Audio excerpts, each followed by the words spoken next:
recording now. Hello, Annika. Hi, Pablo. How are you doing? I'm great, thanks. How are you? I am good. I'm a little hungry. Hungry? Well, we just got done talking about all that food. Uh-huh, definitely. Will you do me a favor and introduce yourself? Of course, of course. So, my name is Annika de Jong. I am Dutch. I'm from the Netherlands. I recently moved here about like 7, 8 months ago, the end of July, to continue my career. I'm a scientist, so I've recently finished my PhD, and I'm now continuing like my career here in New York City. So just for the record, this is actually the second time that we record a podcast. So true. Last week we tried to do it and it was a total failure Mm-hmm. because it was technically supposed to be the first podcast I record with someone in the same room, right? Um, and I just was not prepared for the sound echoes and everything else. So it was just a disaster. So I apologize to you. No worries at all. I think like if we practice or not practice, but like tried first and like checked whether it was all right, we wouldn't have recorded like the whole podcast probably. Yeah, I am going to start to look into setting up something so that I can do it in person, right? Yeah, yeah, yeah, Because you it's so should. But much better when you can just look at someone in the eye and have a conversation. yeah, definitely. But it was fun though. So No, it was definitely fun. So you came to the United States a couple of months ago. What brought you here besides freedom? Because I mean, and the fact that we're number one at everything. yes, of course. That I think that's basically it. No, no, no. For me, it was really my job. That was the reason I got here. Um, I got this opportunity. Someone knew people in the lab that I work in now, and he introduced me to this lab. And yeah, this opportunity was really great. And now being here, I have to say, like I love doing the science, but also I don't know. There are so many people from so many different places in the world. Um, I think that's what I really, really like here. Here in New York. But it didn't that wasn't really the reason why I got here. I never really I don't know, I was never really looking for a job in the US or in New York City. So I think I wouldn't have this opportunity. I would never have gotten here. What But yeah, was the opportunity here something that was, not available back in the Netherlands? yeah, I think it is available. There are a lot of different job opportunities over there. But if you want to pursue a career in science, in academia, and that's what I really would like, I think it's always good, or not only I think, it is good to have an experience abroad. It is good to see like how other labs work, how it works in different countries. Because it is completely different. Like there are different opportunities here than I have in the Netherlands, and I can learn a lot from it, and I can bring it back to the Netherlands whenever I would like to go back. So what field of science are you in?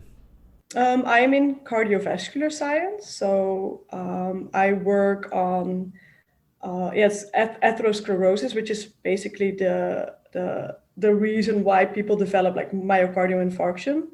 So I'm really looking You're gonna have into to I so yeah explain I'm that in English. You got to remember in that I'm very not smart.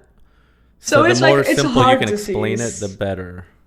It's hard to see. So people they get like a myocardial infarction or a heart attack, and they get that because basically throughout your whole life you you have like high cholesterol in your blood, Okay. and because of that you will develop yeah like plaques in your arteries, Mm-hmm.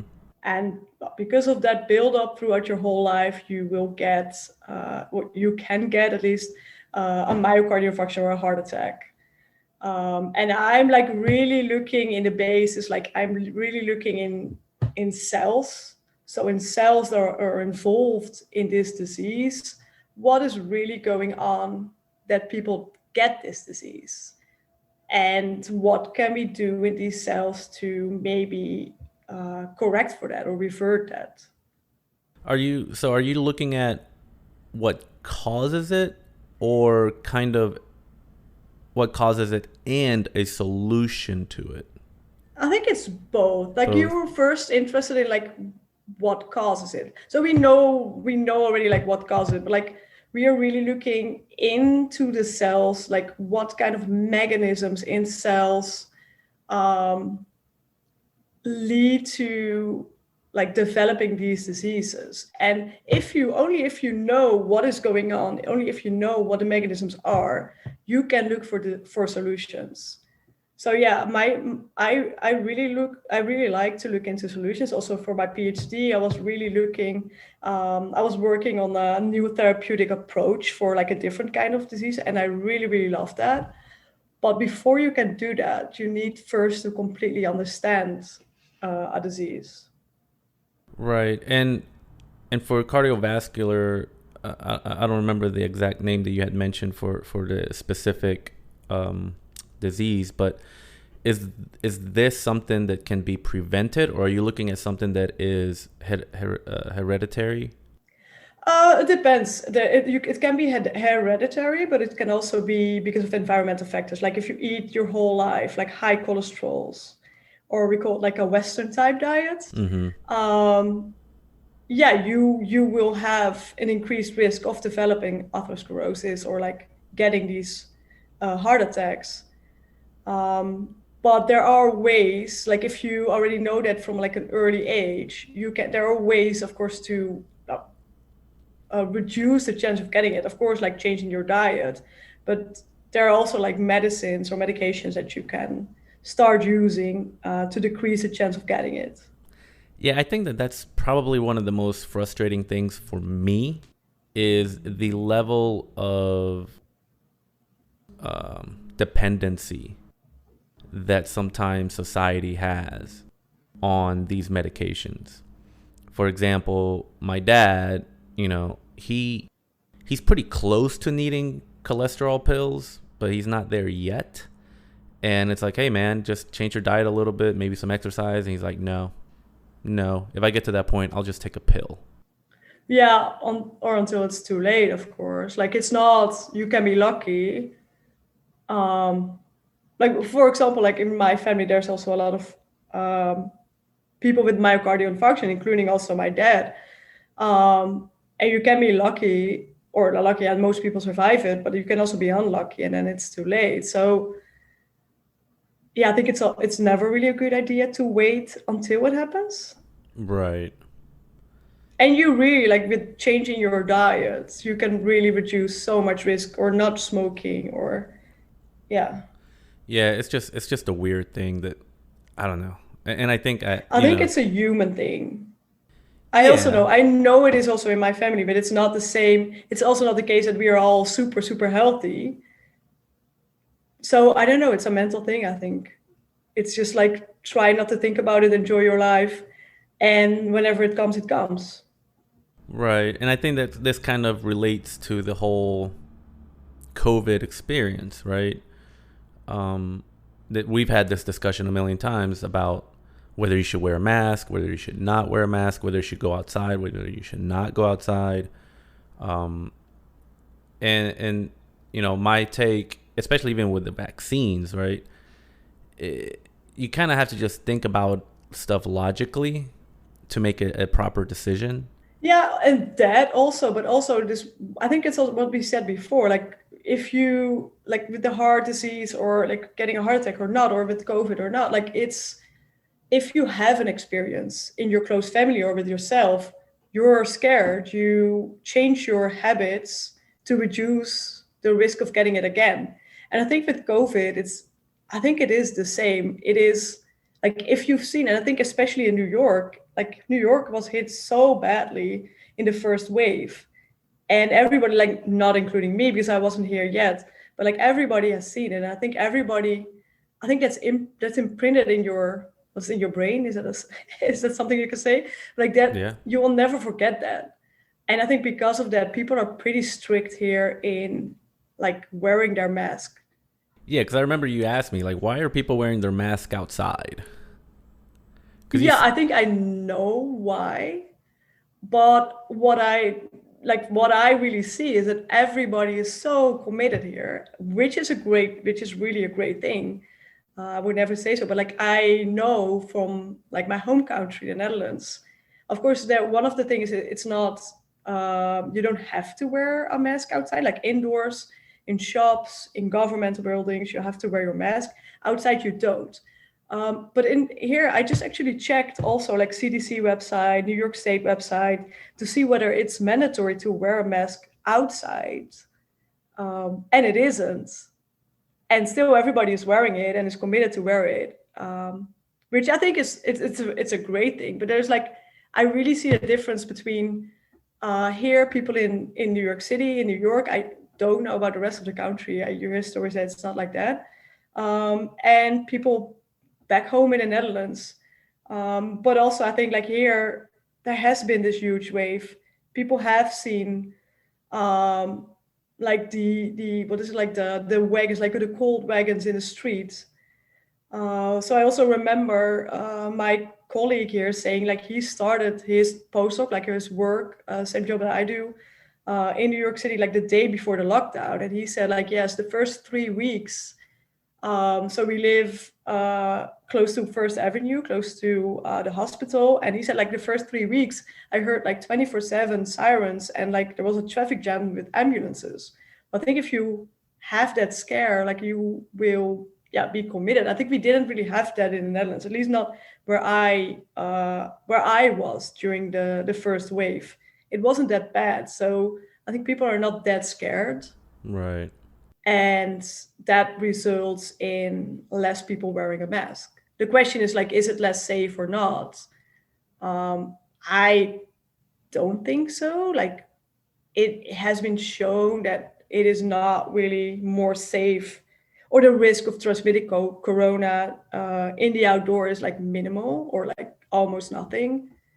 Um, but yeah, I do completely understand why everybody is so committed here in New York City. Yeah, and you were saying that back home everything's a little bit more complex. Like here, they just say wear a mask, right? Yeah. And can you go a little bit into more detail about how it's different back home? So I think in the Netherlands, what they really liked, and what they especially did in the first wave, in the first lockdown, they want people to think for themselves, like be intelligent enough to do the right thing. So what we had, and it sounds slightly arrogant, but I think for the first wave it worked. But like our government said in the first lockdown, they called it an intelligent lockdown, basically saying like, okay, so shops were open. Well, a lot of them closed because that there were no customers. But everything was basically open. Only like the restaurants, the bars, etc., were closed. People were allowed to go outside. Well, for example, in France and Spain and Italy, yeah, you couldn't go out of your house. And in our country, they just said like, okay, just do basically uh, whatever you want, but use your common sense. And that works great in a first lockdown because everybody's scared, right? Like we didn't know what was going on. We saw all the images of first for us in Bergamo, like in Italy, and then we saw New York. So people are scared. They don't want the same. So people commit, like people stayed at home. They didn't go to other people's places. Um, so in that way, I think it was really intelligent to say let's do an intelligent lockdown because people felt like they were I don't know how do you say it, like that they were not considered stupid and we could make our own decisions. We were Right. free to do whatever we want, and I think that was great then. But like second wave came, they tried to do the same. They said like, yes, there is no mask mandate, there's no proof that it works. And then later they said like, oh, okay, maybe there is some proof that a mask works, so let's try to get a mask mandate. But then they couldn't because It was there too was no late. law. No, it was not too late, but like by law, they couldn't force people to wear a mask. So they first had to change the law. And at the end, it was only like December 1st when they could do like a real mask mandate, like indoors. And because of that, it was so confusing. And people were like, yes, what do you want? Like, do we have to wear a mask or don't we have to wear a mask? Is it safe or not? Like, does it help us not getting COVID or not?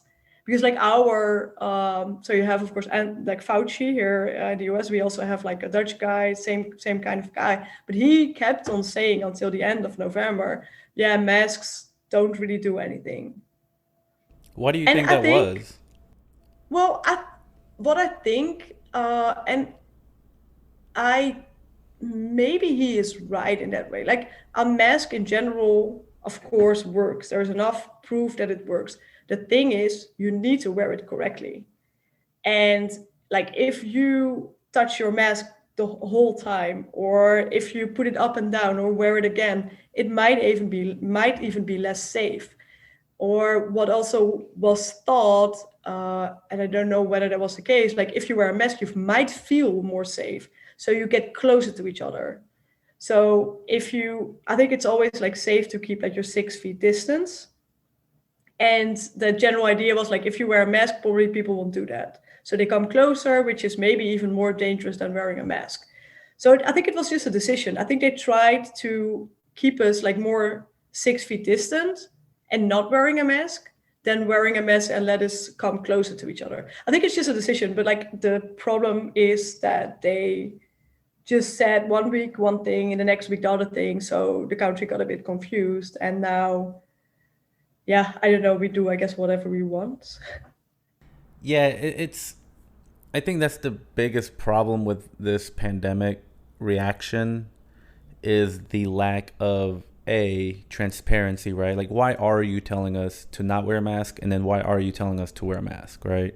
Yeah. And then I think maybe I'm making this up, but here in the United States, we found out that they were telling people not to wear a mask because there was a shortage of Oh, masks. yeah. We had exactly the same. So they told the general public, hey, don't worry about a mask, don't worry about it, just so all of the hospitals and, essential medical people could have a mask.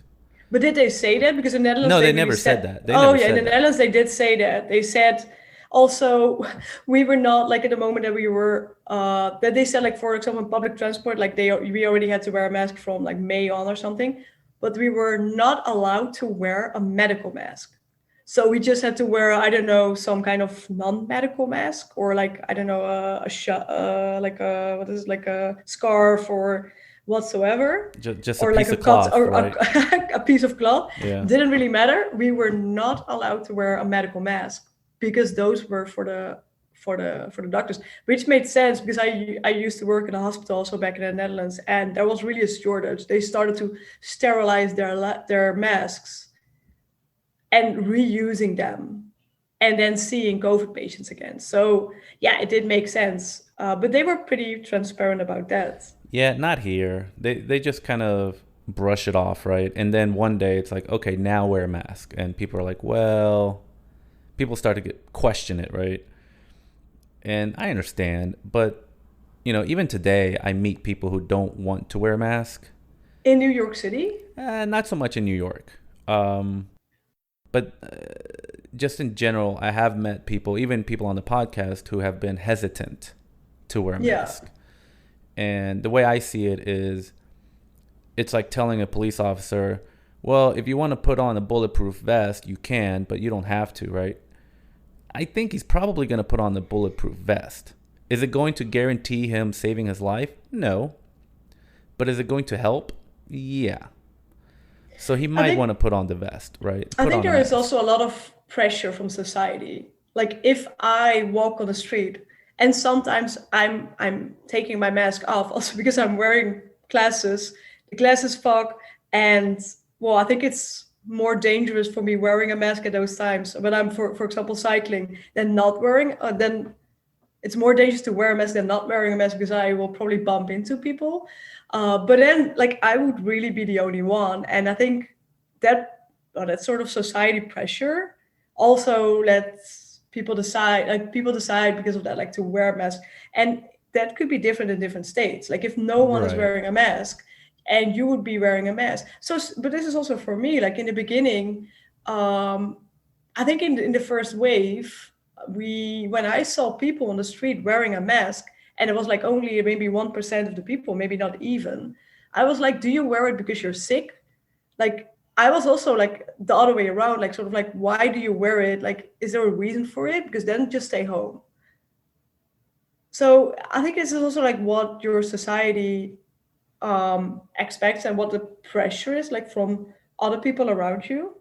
No, yeah, I agree. That it's a huge social experiment, right? Yeah, If everybody's wearing a mask and you're not wearing one, you're like, oh shit, maybe I should have a mask on. But yeah, if nobody's wearing a mask and you have a mask on, you're like, oh well, why do I have a mask on? yeah, No, yeah, and again, this is where it comes down to common sense, right? Where if I'm walking down the street and I'm by myself, I don't have my mask on because no, who am I going to contaminate, right? If I'm riding a bike, who am I going to contaminate, right? Like I'm yeah, going super fast or whatever. If I'm running, who am I going to contaminate, right? But if no, I'm in a crowded sidewalk where there's other yes, people, then it's like, all right, you know what? I'm going to show a sign of respect yes, exactly. and a sign of community by wearing my mask. Yeah.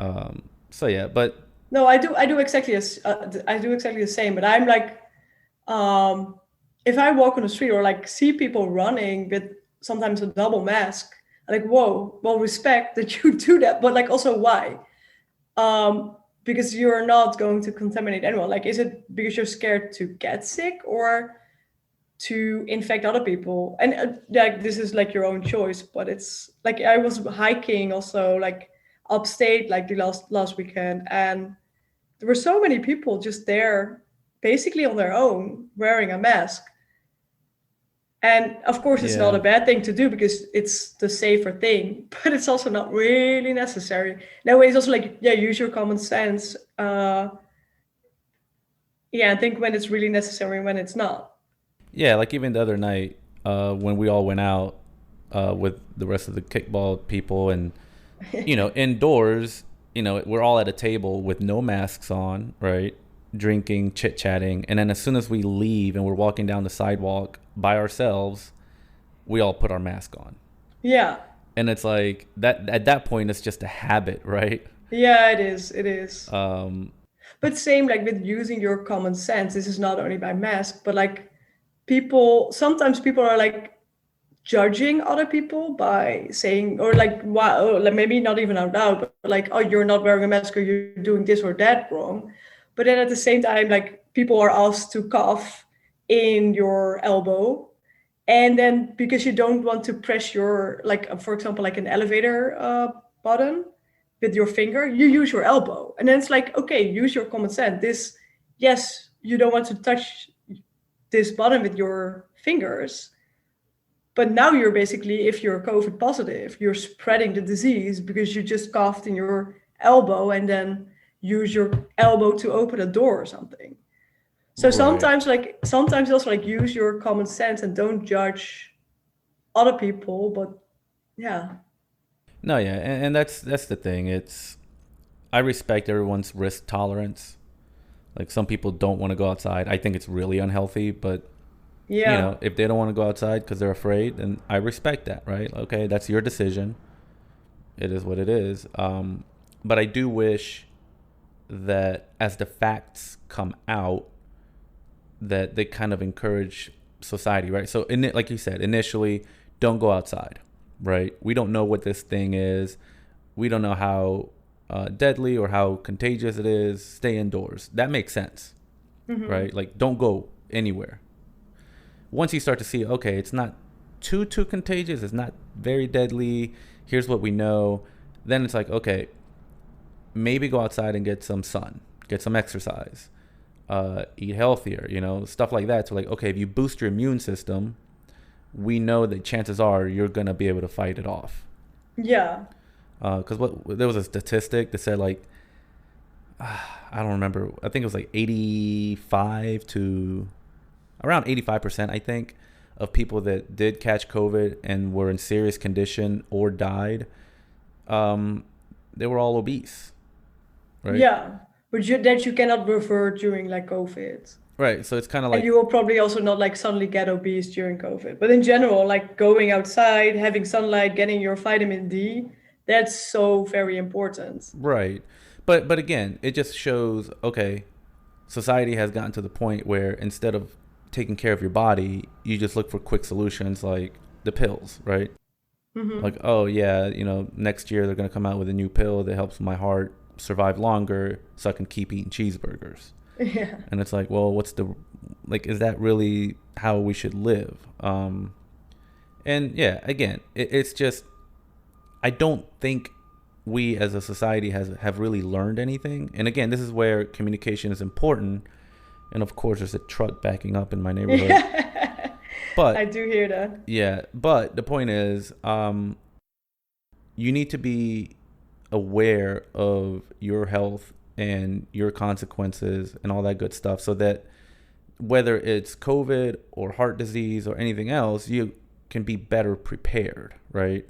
And on top of that, it just adds on to the cost of healthcare. Like we talked about earlier, healthcare in this country is so expensive, and It it is. does not help when a majority of the country is overweight or smoking or whatever it may be. Like, hey, take care of yourself. Like, people that care about you probably want you to live a little bit longer, right?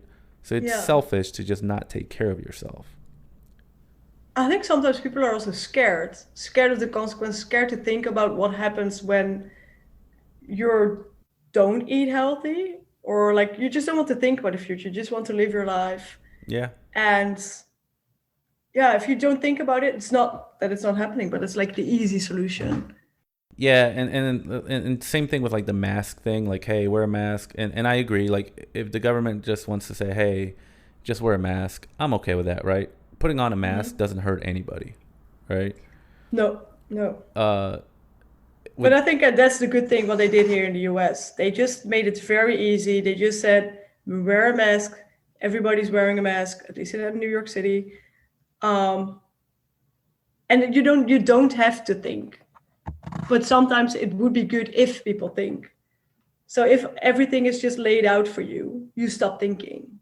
Yeah, and like, well, yeah, I don't think you stop thinking, but you, like, if a doctor tells me, hey, you need to do this, I'm probably going to trust him because he probably knows better, right? But would you do it? Would you Um, flush your teeth if the dentist says flush your teeth because it's better for you? yeah, of course. Oh, okay. I don't, and I know many people that don't. No, right, right. Again, Because it's an effort. It's it an goes effort. to like, to what extent, right? Because, and same thing with your choices in life, right? Oh, okay, cool. Nike, Adidas, and other shoemakers have been caught using slave labor overseas, right? Are you still going to buy a pair of Nikes or a pair of Adidas or a pair of whatever? Probably, right? E- But you have to kind of make that self-conscious decision of, okay, what I'm buying might have been made by slave labor, Yeah, it's right? not making it any better. But it's always the easy decision. I think we are all up to like easy decisions. Right, And it also takes time. Same with like that eating bad is unhealthy. But if you have like a busy job and you get home late and you're so hungry, you just go for the easy food, even though you know it's not a better right. choice. You're fully Same with aware and I of it. think same with like the well, buying clothes that you're not aware. Like I have a very good friend, and she is really into like buying all, um, like mainly buying secondhand. So really knowing where things are coming from, trying to reduce, um, buying things that you're not using. But like it does take time. It does cost a lot of time, and I really find it very great, and I use a lot of things that she says, so I'm happy that she's doing it.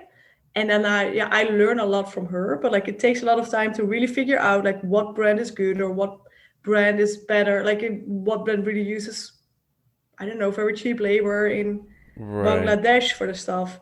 So you need time for that. And I don't know, we're sort of in a rush society, I guess, sometimes. Yeah, and again, it's not that every single decision that you make has to be the best decision, right? Because at that point, then your entire life is just going to be stressful, and you're going to be taking all the time in the world to kind of do your research on every single item that you buy and every single piece of food that you put in your mouth, and that just becomes too much, right? Yeah.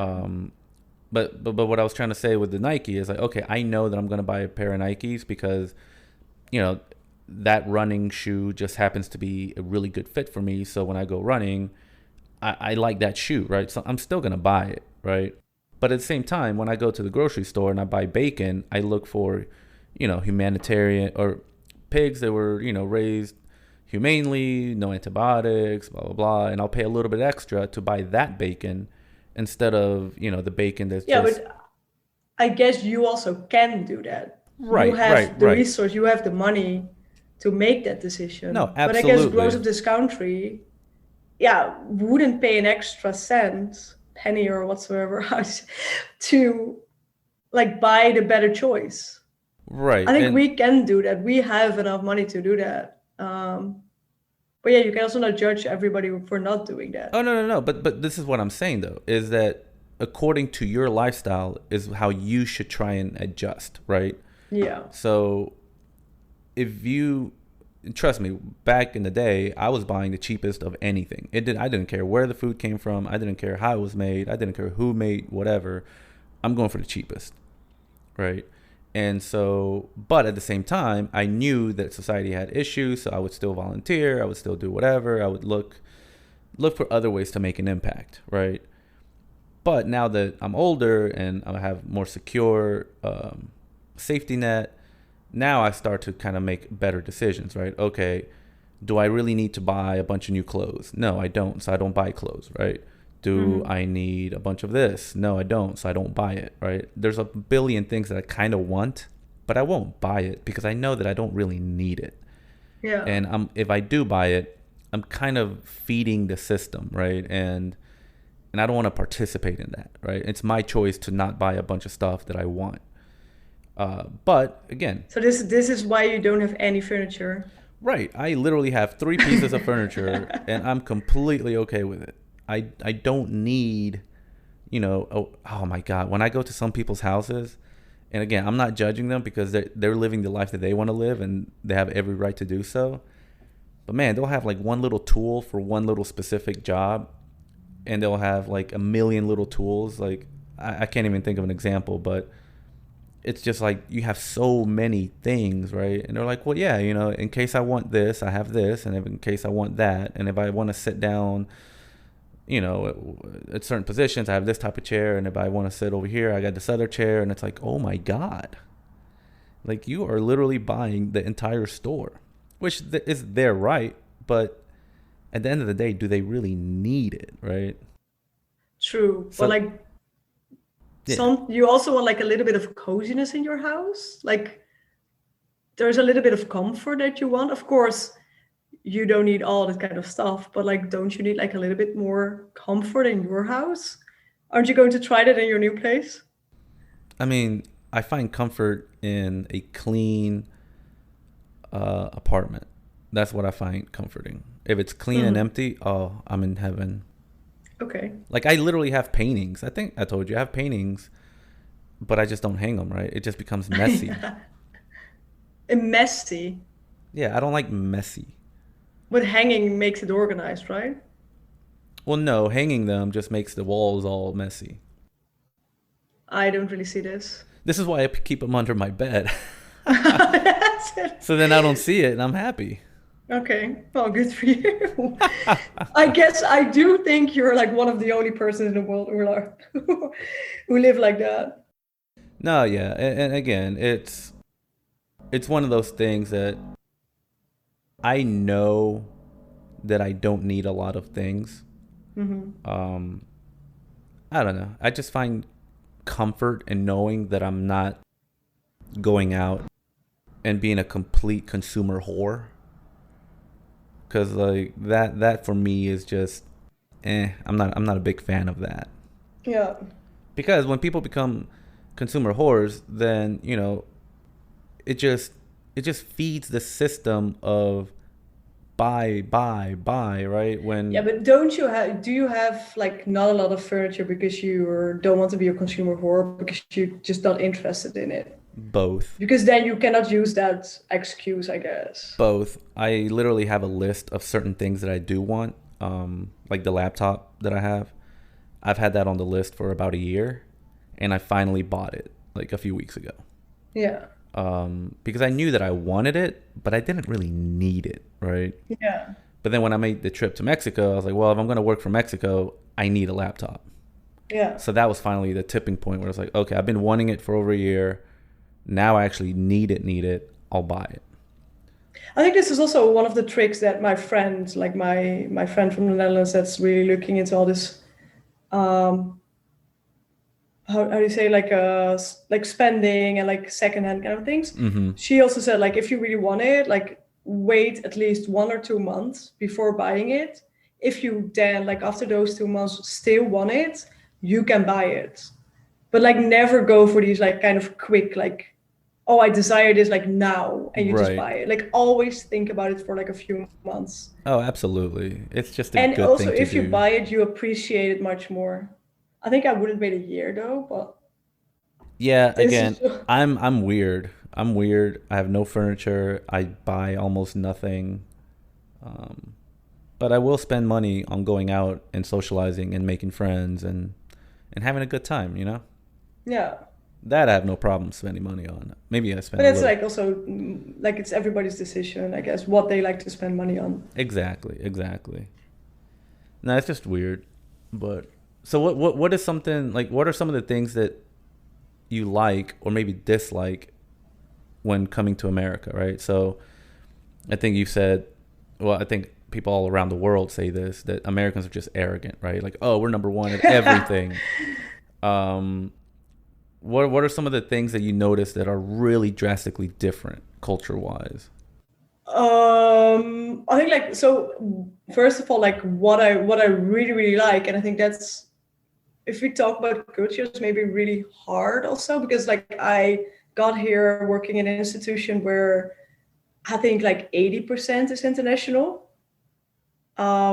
So in that way, So 80% of the people that you work with are international. I think Okay. so.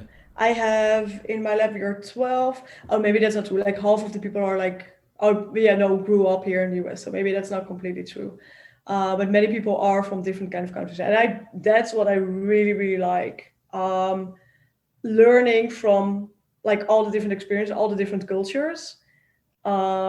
That's what I really like about living in New York City. There's so many different experiences from so many different people, and also I think like especially like the last week we had quite some drinks once in a while with the kickball team, and I think those are mainly American, and I think also from you I really learned how different it is growing up here in the US than growing up in what in the Netherlands, but I guess also in Europe. Like I have the same. Like if I talk to my European friends, um, I think we are all more on one line with many things. So I think we had more or less the same like youth and upbringing, and that really really differs from here. And I think I don't know.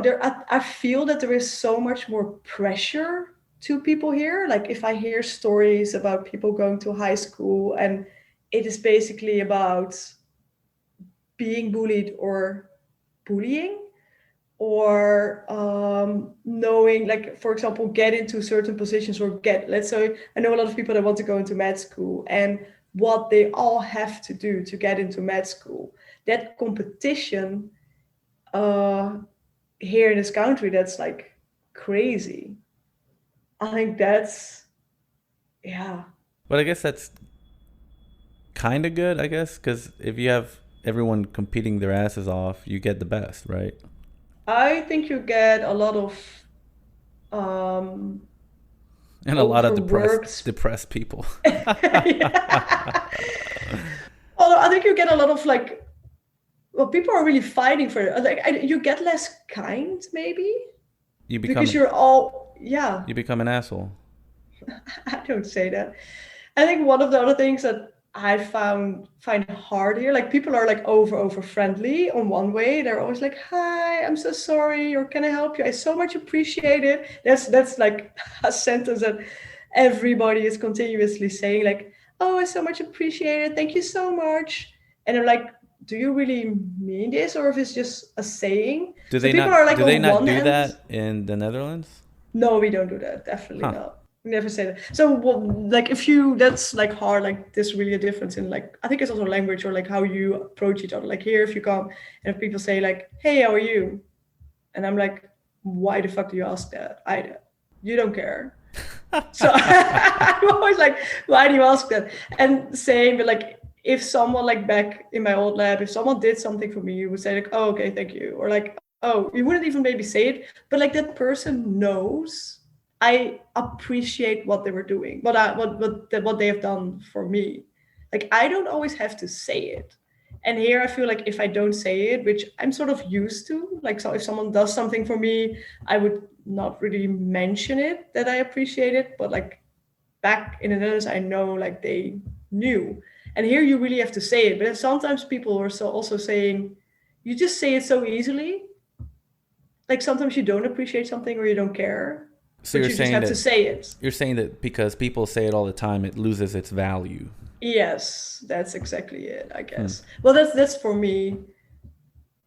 Um, and I think on one hand, like people are super, super friendly. Like that's um, well, it sounds very nice if you say like, "Hey, how are you?" And like I don't know, there's a lot of friendliness in it. But on the other hand, like coming to New York was also, of course, I was in the midst of COVID, and um, getting here was sometimes very difficult, especially talking to governmental, like let's say for example, to get my social security number.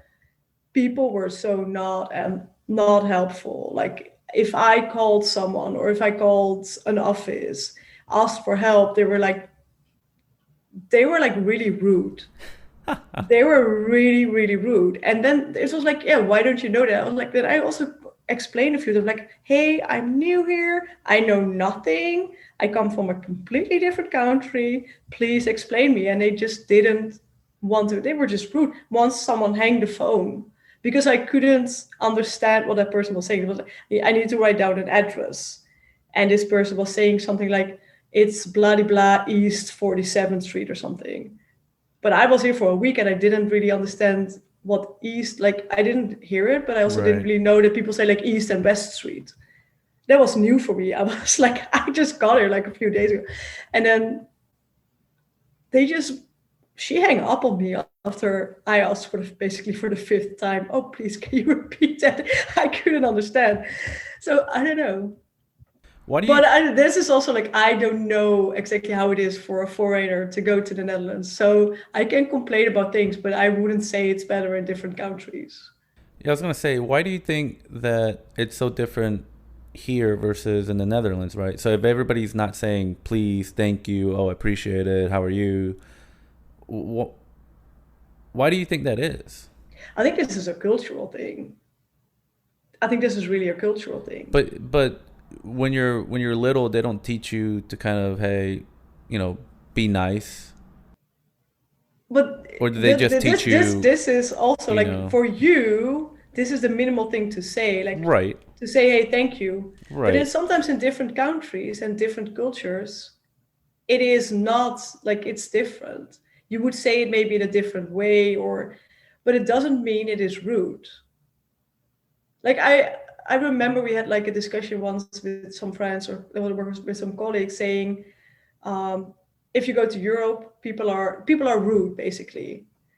And Well, I said, well, this is in your perspective, right. and I agree with that. Like if I would be an American person and go to Europe and in a restaurant, I don't know, the waiter would just gift your food and don't say anything nice, they would consider it rude, but that's the norm, or like that's normal there. So it isn't rude according to that specific culture. So I think you're always, and that's what I liked about moving here, because you really learn that there are different perspectives in a kind of way. You shouldn't be that narrow-minded, saying that is rude or that is not a good way of doing, because it would be a great way of doing in a different culture. Yeah, I do think that when it comes to human interaction, obviously every culture is different, right? So have you been to Japan? Yeah, I have been. That's a huge that like they make Americans look rude as fuck. Yes. Like Oh, definitely. Yeah. I remember in the train, the person that's like checking the tickets, not only do they thank you, but then before they leave the actual train, they They bow will. down Well, yeah. and I they're know like, that. thank you everyone for, basically being here. Yeah. Uh, Here they're just like, yo, let me see your ticket. They punch it, Yeah. like, on the Amtrak or New Jersey, whatever. But that's what I'm talking about. It's like, I don't know. For me, like Yeah. human So, interaction, there's levels, right, of acknowledgement. Like you acknowledge there's a human in front of you, right? And that human has feelings and that human has gone through whatever. And, like that person that hung up on you, that I think that that's really rude, right? Because you're someone who is just trying to get some information and then they just hang up on you. And I don't yeah. think there's any culture where they're like, oh no, they did the right thing. But maybe there are. I don't know. I Yeah, but don't know. I'm sometimes It's just, wondering why they are like, but this is especially like everybody in like governmental, it's like working for the government. yeah, I think everybody that I spoke, usually on the phone, every single person is was so rude to me and like so unhelpful. Like, why? Don't you like your job at all? Or like what is the reason that you want to? Don't you like it that I'm coming to the I US? don't remember who it was that I was talking to. It was here on the podcast, I think, where they were giving the example of government jobs, and a lot of government jobs, I don't want to say are guaranteed, but it's very hard to fire a government employee. Yeah. So once they get in, they're kind of like, all right, I made it. So I'm just going to show up, do the minimal effort, go home, and I'm still going to get a paycheck, right? Yes. So that's a theory. I don't know whether that's the reason the government, you know, entities like the DMV, I guess the Social Oh yeah. Security office, whatever it may be, they're I don't want to say they're assholes, but they're a lot of them are Well, assholes. they were really unfriendly. I was like, I was also when I got into the SSN office for my SSN. Of course, I had an appointment like 7:45. I got like to the like desk, I think like at 10, and then I was standing there, and she just left and came back half an hour later, and I was just standing there.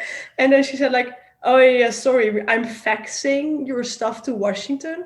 I was like, faxing, what is that, like what is that? And like not even like telling me, just she just let me waiting, and I left this whole office like 2 hours after I arrived. I was like, oh my god, are you serious? No excuse or whatsoever.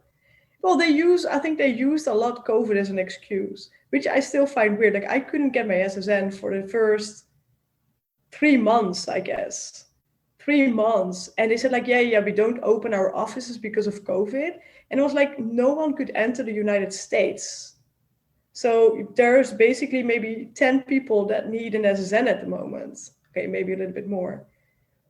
So I don't see why it's unsafe. Like so many businesses were already open in summer, and like government was still saying like, no, this is unsafe. I'm like, okay, this is your job. This is like people need to get their social security number. Like they Right. need it for a living. I needed it for so many things. And we're just like, no. It's COVID. I said, no, don't use COVID as an excuse for everything. Yeah, it's just weird. It every single entity, whether it's government, business, whatever, they all kind of have like their own way of doing things, right? Yeah. And yeah, it's just weird. It's weird. But enough complaining. Like I love being here. I'm enjoying it a lot. Um, so, and I think everything was said at the end. Like I have everything except for my driver license. I have to go to DMV. Only heard horrible stories about that. But Yeah, depending on no, what you need to do, it can be terrible. And I don't know. I got lucky when I got my license here in New York. It was I got there super early, so I was one of the first ones. I just needed to swap. license from North Carolina to New York. They're like, okay, take a picture, blah blah blah. Here you go, pay whatever $20, and then I was done. I was like, thank God. But there's a lot of people there who have to take a test or whatever, and then it takes forever. Yeah, I apparently I have to get my whole driver license again, which is bullshit. I have a driver license in the Netherlands and I have to do a theoretical exam. I have to do like 5 hours of driving with an instructor, I think, and then an exam. Jesus. Well, I know I have my driver license. I know I think people from France and also Germany, they just can swap their driver license for an American one or for a New York State one, but I have to do everything. So this also really depends on where you're coming from, what the rules are, which is pretty annoying. Yeah. But it is what it is. I just have to do it because I would love to go rent a car this summer and go and see places. That would be so great. That would be cool. So when do you plan, or how long is your stay in the US, do you think? And if it did come to an end, would you consider living here? Um, I think it is too early to say. I think for both questions. So I have a visa for 5 years. Okay.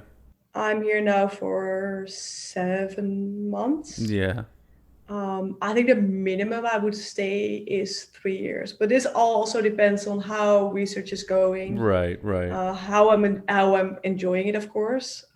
So far, I'm enjoying it very well, so I think that wouldn't be a reason not to stay. But like, yeah, it depends a bit on also on my career path. I would say like at least 3 years. Let's say 3 to 5 years. Yeah. Um, Consider staying. I don't know. I don't think so. I know, like, of course, like back in the Netherlands, you know everything, like everything is pretty comfortable. Um, I know, like, if I would, like, there is like a big safety net. There is a very good healthcare system. Um, Jobs are good. I can get like enough jobs over there. Um, and here it would also really depend on whether I can get like money for my own research, and that would be very, very complicated. Um, Yeah, because but I you do, I guys over do love, there. Oh, go ahead. I do love the Netherlands a lot. Like I really, really like it. It's so organized and structured. Um, Would you consider the Netherlands to be a socialist country? no, it's not a socialist country. Well, I think like Well, maybe compared to the US, it's like much more socialist. But no, it's not a socialist country. But like I think, what do you as an American would exactly mean with being a socialist country? right. Americans see socialism as the government helping the people. Oh, that's it. Yeah, because I mean, as soon Then as the government gets involved in anything, they're like, "Oh, communism, socialism, it's all bad." oh well, no, the government does help people a lot. Like so, there is a lot of resources for people without jobs, or if you don't have like a high income, you can get like aid for your rent. You get for your insurance. Like if you don't, like if you have, I was just looking at it actually. If you earn less than, I think it's 25,000 euros, which is not a lot, but you basically get your whole insurance, like the money that you have to pay for your insurance, you will get that from the government. But that insurance, So is that like covering everything, or is it just like, basically, well, it's not covering everything. Like, so for example, if you need to go to a physiotherapeutic, like how do you say that? Like for your muscles, etc. Usually you need to have like a slightly more expensive plan. But like you're for sure insured for getting just like a GP appointment. If you get to the hospital, they will pay for it. Like most of your medication is paid. Like compared to the US, I think we would say like yes, everything is covered. yeah, If you want to have like extra things, so every year you just basically have to decide on what kind of plan you want. And like let's say if you consider getting children that year, you might consider like changing your plan for another plan that's covering everything for having a baby. And that's all going through the government, or is that just like No, no, no. We have a private system. I think they okay? changed it a few years ago. We had also, I don't know exactly how these kind of things work, but I know it's completely private. But So you have everybody buys into the same private no, there are one? different kind of companies. So Mm. there's like a sort of competition between the companies to keep like The cost low. the cost low, as in like I think if you pay like a 100 euro, let's say $120 a month for your insurance. But like if you don't earn a lot of money, you will get money back from the government, or you get money from the government to pay for your insurance. Yeah, my friend was telling me that her one of her best friends owns her own business, and she pays like 700 something a month for health insurance. For health insurance, Mm-hmm. that's crazy. Plus it co-pays and deductibles and everything else. So Yeah. So we do have deductibles. If I know the exact meaning of the word, I think it's the same. Yeah, yeah, yeah. So there is like I think you have like if you there's like a first 350 euros, I believe, you have to pay yourself, which for poor people is like not a good thing. So that's a bit of a complicated thing. But like so you have to pay that for yourself. But let's say you have to get into an ambulance to go to the ER. That's usually like 700 euros. If I'm correct, the first 350 euros you would pay yourself. And after that, for the rest of the year, everything is covered. what Yeah. is that real? Yeah. I, Man, I, here yeah. an ambulance ride is like $2,000, and your I deductible is know, probably but like five that's thousand dollars. the prices here. Like it's crazy. I had a The friend. what you pay for like simple medication, like a simple salt solution. Yeah, you pay the jackpot, and I don't understand. I don't understand where this is coming from. Yeah, I don't know all the mechanics of why that is, but basically there's just no control system to say, hey, don't charge up the ass, right? Um, I don't I know. I don't think know we have what in you the guys Netherlands. do. I think the pharmacies and the hospitals they have agreements with the insurance companies about the pricing. So it also doesn't really matter where you go. Like the price would always be more or less the same. Doesn't matter whether you go to pharmacy X or pharmacy Y. Um, the prices will always be the same. And I think here it really depends on where you go, what kind of doctor, what kind of dentist you go, what the price. Look, for example, the dentist in the Netherlands, you would all more or less pay the same price for just a normal consult Like everywhere. everywhere. Doesn't matter where you go. There is just Yeah. like a fixed pricing for so many things. So a company cannot just say, I want more. The drawback now, like the last years, because medication is pretty cheap in the Netherlands, but some companies, some pharmaceutical companies, didn't really want to sell their medication to the Netherlands because they couldn't get enough money from it, I think. Um, and we had shortage in some medications because of that. So there is of course like a drawback to this kind of Right. system. But that's always right. No, yeah. I mean, I'd rather. It's one of so the way I try to look at economic and social policies is what is the net benefit for the most people, right? Yeah. Um, and I know that that's the very common argument for American system where, oh, if you want something, you just go get it, right? Yeah. But what they don't tell you is that that's if you can afford it. No, If you exactly. can afford it, yeah, you can go get it. But there's a large population here that cannot afford a ton of things, right? Hmm. And I'm looking at this picture I saved a while ago, but they were saying that the cost of insulin, I guess 1 unit of insulin, I guess that's for like diabetes.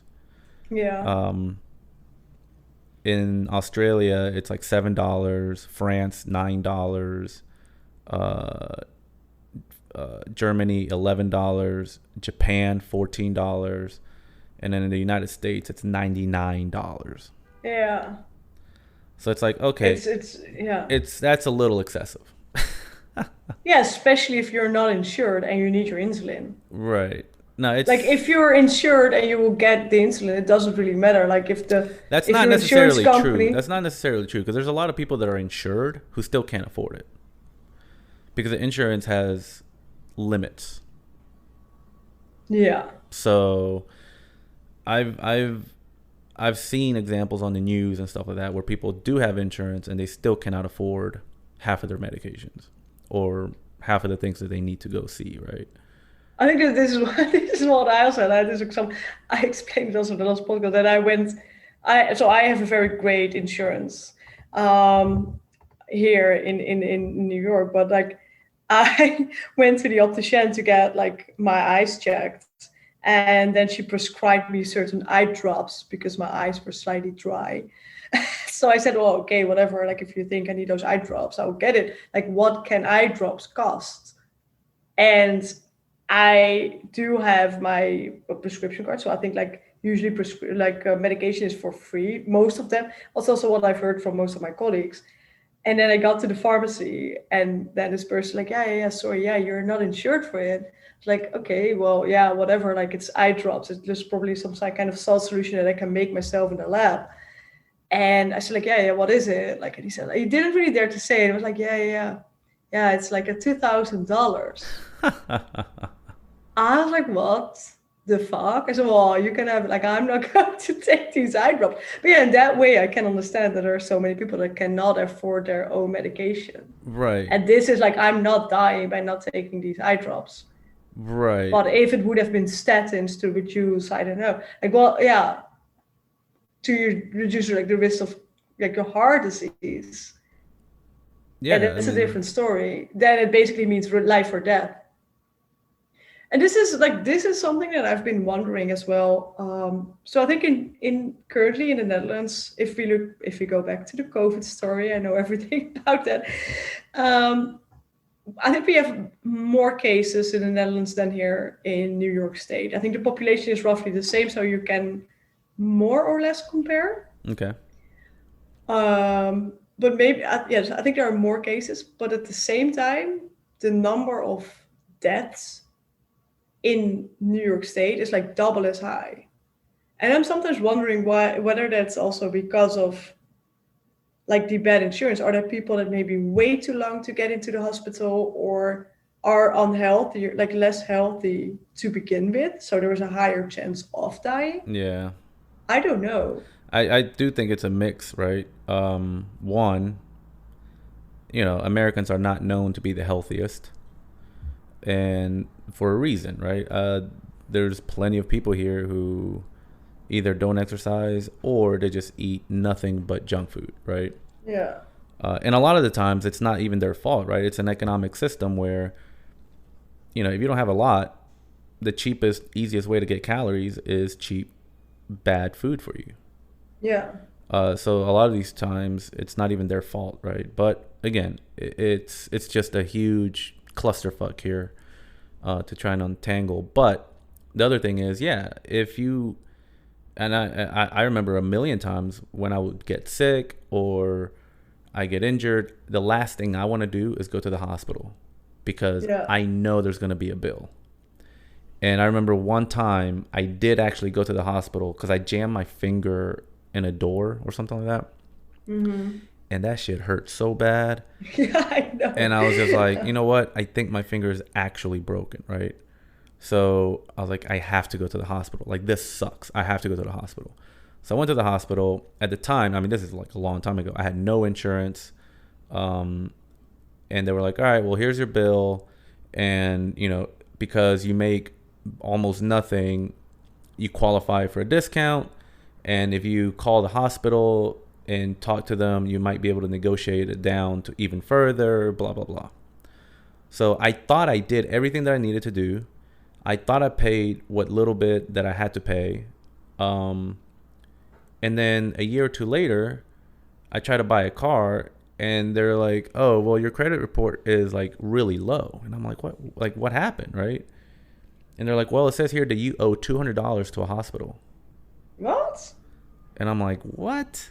So then I had to like go back and call the hospital and they're like, oh, yeah, You never paid $200, so now your credit score is shit. Oh my God.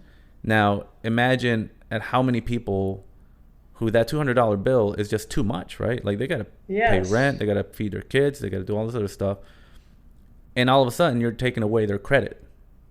So even if there is an emergency and they need to take out a line of credit, they can't because it says that they owe a hospital whatever amount. So the system here is just so broken. It's sad. But this is, I think this is also comes to like, I think that's what I really, really notice in this country is like inequality. As you said, like, what do you like about the US? Because it's the greatest, it's freedom. Yes, it's great in many, many things. Like where I work, what we can do, like the science that we can do. And if you compare that to the world or to Europe, they're really great things. Also because there's a lot of money, Yeah. which is great. But on the other hand, I sometimes feel a little bit guilty because I'm this at the same time you see like people on the street getting basically completely crazy. And yeah, that's sometimes feels so unequal. Like there's so much poverty in this country. That's what you say. Like you say you didn't have an insurance. That just doesn't exist in the Netherlands. You need to have an insurance, health insurance. You Right. cannot live without an health insurance. So everybody is covered. Yeah. That I don't know if that's the case anymore. I know when Obamacare passed, I think that was the law that you have to have insurance. Mm-hmm. But then when Trump came in, he took that mandate out, I believe. Yeah, yeah, yeah. That's true. So I think today you don't have to have insurance. I think Biden wants to change that again, but I'm not completely sure what. Yeah, I just But it, wish they would stop playing these games and follow, you know, some sort of that this is the American political system. no, yeah, There are two it's parties. It's either Republican or Democrats. oh yeah, and you were saying that in the Netherlands there's like 40,000 parties, right? Yeah. Yeah, we just had elections and I think 18 different parties made it to the chamber, like to the what is it? How do you call it? The Is it like Parliament? parliament, thank you. 17 or 18 different parties are now in parliament. Which is slightly annoying when it comes to making decisions because it's Right. super, super slow. We have to like for like the government you need to have like a majority of the parliament, so yeah, like more than 50%. I think we now need four different parties to work together to get a government, and here it's of course just like either Republican or Democrat, Yeah. which is easy as in like yeah, you can pretty easily decide like new rules, although you of course have like a difference between like the Senate. And The so if you house. want to, yeah, sorry, the House, yeah, yeah, yeah. So if you want to have things change, it has to come through Senate, and then the Senate is Republican. Am I correct, or am I saying bullshit? No, no, no. I mean, you're So right. that makes So it complicated also. no, Like yeah, we right. have this system where you have so many parties and so many people have opinions, so you always have to compromise. Mm-hmm. But it also means that you will never really go from like, oh, it's by law you need to have insurance, and then the next president says, no, no, no, we're going to stop this.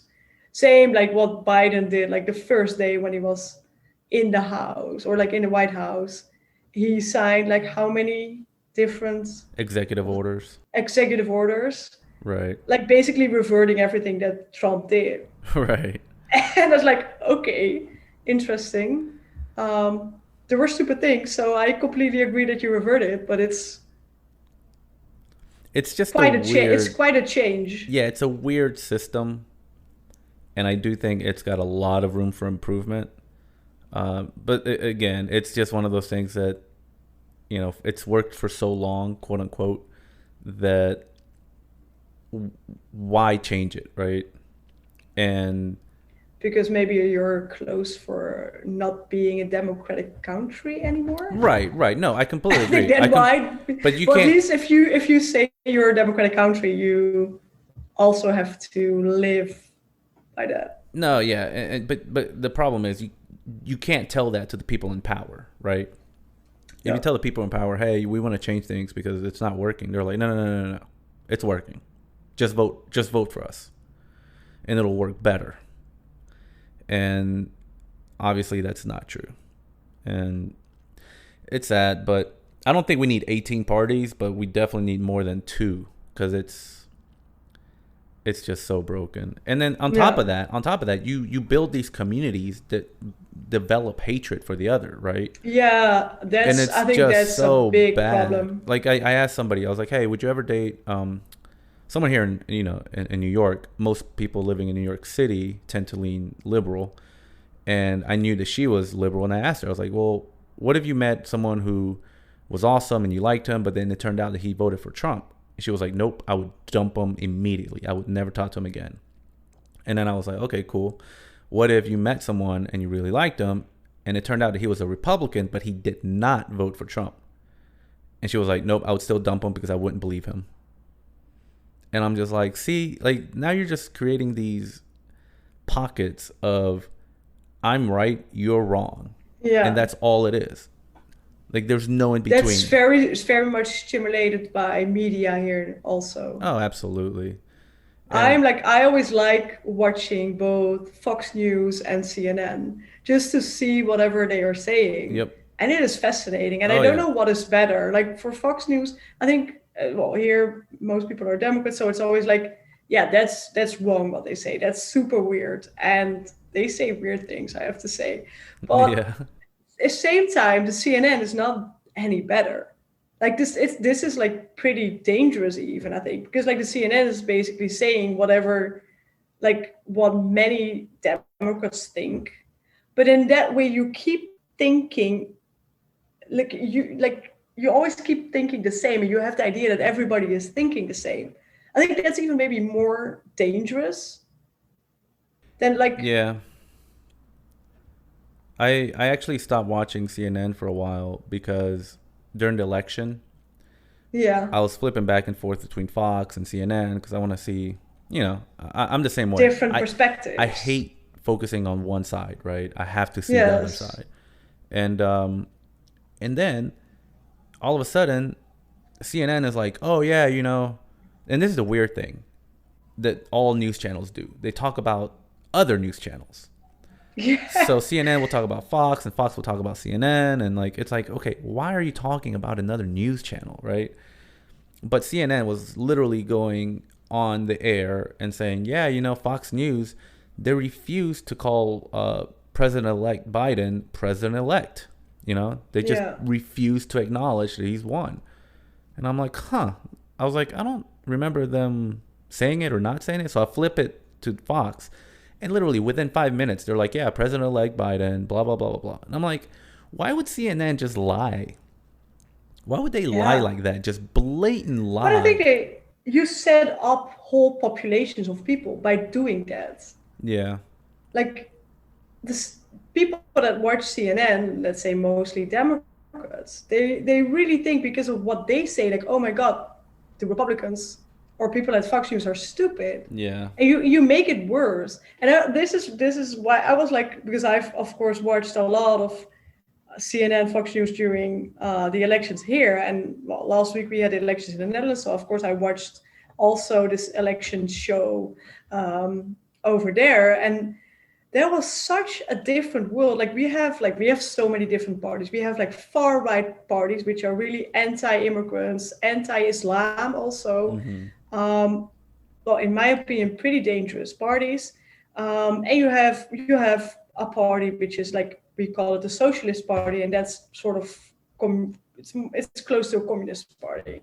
So you have like all different kind of parties, and they just let people. They just went to a random village and say, "Hey, what did you vote, and why did you vote?" Without any judgment.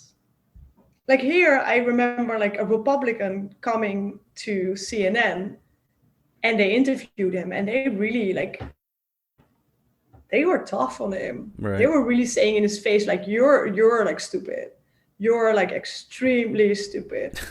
And well, maybe not with these words, yeah. Yeah. Yeah. but Yeah. like no, it was such a weird thing, and like that was so different during our elections, they let everybody to work. They didn't say anything. They just reported it. They just reported what other people said. And this person said like, yeah, I don't like immigrants or whatsoever. Like, okay, yeah, then you should vote for that party. Like, it was more like reporting what people say and not being judgmental.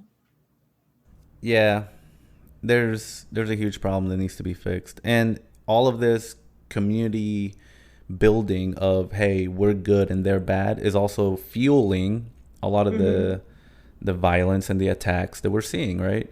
Yeah, Like, which is pretty dangerous. It's getting worse and worse. right. At And least I don't know, but I think so. no, I mean it is. And my friend joked around. He was like, "Man, I think the pandemic is over because the mass shootings have started again here, right?" Like, and it's just sad. It's sad that. Is that correlated? Well, no, he was just As joking. in the pandemic? Okay. He was just joking, as in like Okay. people are no longer staying indoors now, right? Like now people are going outside, so now they can get shot, right? Yeah. It's horrible. It's a horrible story. No, yeah, it's sad, and again, this is part of the reason that I like to talk to as many people as I can is just to not only learn from them, but hopefully, get other people to see other perspectives because I've grown up with a lot of friends who see it from one way and one way only, and it's just like, all right, like that's fair, that's your experience, and that's your right to have that opinion. But let's also talk about different things that occur that might make you not hate Muslims or hate. I guess right now the target is the Asian community, right? Yeah. There's a ton of like Asian hate crimes, and it's sad, but just the other day I was at Union Square and there was a group of black people going like, man, like this whole Asian hate thing is like bullshit. When I see Asian people hanging from trees, then I'll have sympathy for them, but till then I don't really care. And it's like, well, that's sad, right?